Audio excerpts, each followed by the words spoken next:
So I do a lot of project management and stuff. So we looked at level of effort, we looked at roles and responsibilities, we looked at like a breakdown of tasks and how long each task took.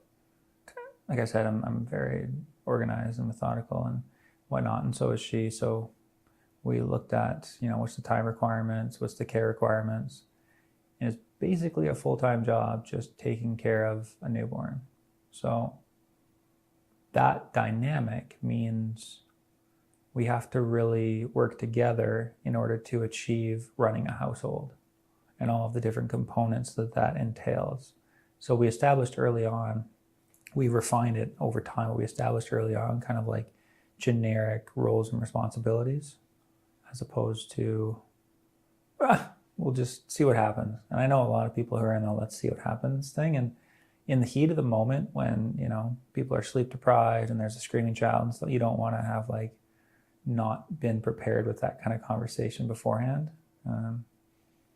So yeah, defining roles and responsibilities and kind of outlining not exact things, but like, for example, who's taking out the garbage, who's doing dishes, like stuff like that, or who's taking care of the finances.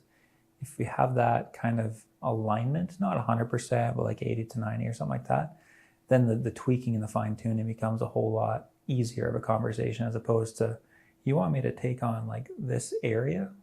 Okay, well that's news, right? That sort of thing. And we also play to each other's strengths, right? So I'm very analytical, I'm financially oriented, and I took that on. And then she's very organized and time management and planning and strategic. So she looks at more of like the big picture stuff, like where are we going? Whereas I look at like the operations day to day. Cool.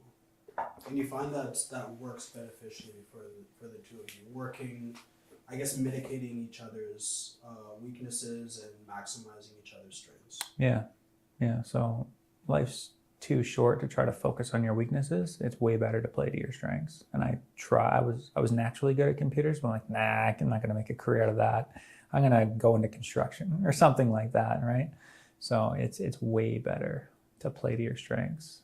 And let's say you have 3 of them or something, as opposed to trying to mitigate like your 5 weaknesses. You're just gonna spin wheels for years. So Hi, thank you for watching that video. If you enjoyed, be sure to like, subscribe, and click on that little bell notification to get notified on the latest drops. Also, let us know what you thought of the video in the comments below. Your feedback's important to us. And if you found this valuable at all, be sure to share. The purpose of this channel is to help us build as individuals and as a community, and you sharing this content helps us do that. Lastly, if you want to support what we do, you can sign up for our Patreon. There you can find full-length interviews, the ability to give your input on latest topics for the channel, and much more. And yeah, that's pretty much it. Thank you for tuning in, and look forward to seeing you next time. Peace.